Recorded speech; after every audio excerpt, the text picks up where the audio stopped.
দেখেন ধাপড়ির এত পরিমাণ খাবার নষ্ট করে যে গাছ টাছ এই যে গম ভুট্টা পইরা মানে ছাদেই যেন আমি চাষবাস করতেছি এরকম একটা পরিস্থিতি হয়ে গেছে, গাছ হয়ে গেছে।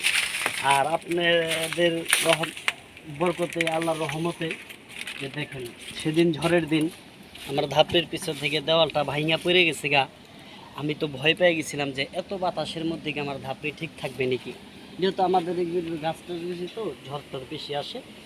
তারপর আল্লাহর রহমতে ধাপড়িটা কিছু হয় নাই, যেহেতু আমি খুব খুশি হয়েছি। যখন এত বড় গাছটা পড়লো আমার তো মন সুখ হয়ে গেছে যে ছাদ ওইটা কী দেখবো না দেখবো, ওইটাই দেখি না আল্লাহর রহমতে ছাদের তেমন ক্ষয়ক্ষতি হয় নাই, আমার কবুতরের তেমন ক্ষয়ক্ষতি নেই। হালকা পরিমাণে যে টিনটা একটু ভাইটে গেছে সামনের অল্প পরিমাণ, আর এগুলো একটু চাপ করছে, যেহেতু ব্যাপার না, কারণ পুরো ধাপড়িতে পড়লে এটা শেষ হয়ে যেত। নতুন ভিডিওতে আমি পরশু দিন একজোড়া রেসার কিনে আনছি, রেসারগুলো দেখাই।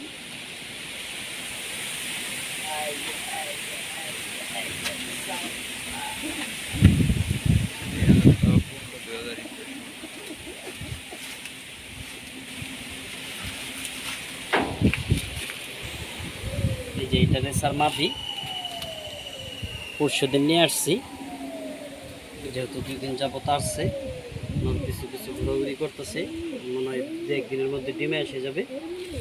মাটির চোখটা দেখাই এখন কেমন হয়েছে।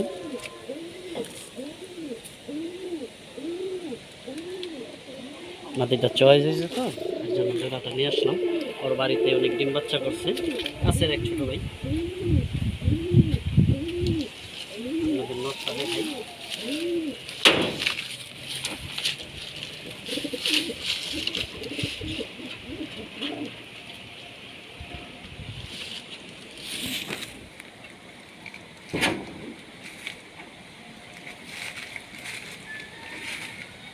এই যে মাদির নর, এটা মনে হয় 2022-এর টেক লাগানো আছে, এই যে পায়ে টেক।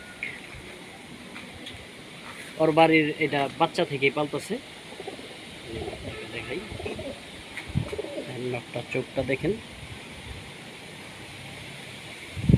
সুন্দর একটা পেট কবুতর, যেটা পাক টাইনে রাখছি।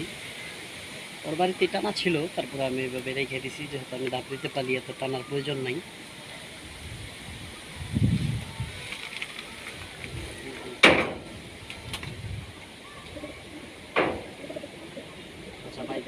বাড়িতে বাচ্চা আছে তো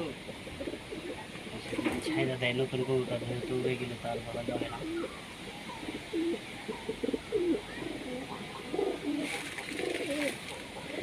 আপনাদেরকে আর কি দেখানো যেতে পারে।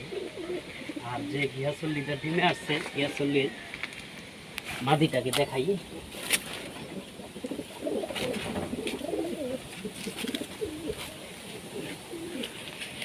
এই গিয়াসল্লির মাদিটা, এটাও ট্যাগ পরা আছে, এটা 2022-এর, যেহেতু ময়লার কারণে এটা বোঝা যাইতেছে না, কিন্তু ট্যাগ পরা আছে। এই যে গিয়াসল্লির মাদিটা ডিম পারছে, এখন মনে আজকে একটা ডিম পারবে। আমার আজকের ভিডিও এই পর্যন্তই থাক। সবাই ভালো থাকবেন, সুস্থ থাকবেন, 5 ওয়াক্ত নামাজ পড়বেন। আসসালামু আলাইকুম।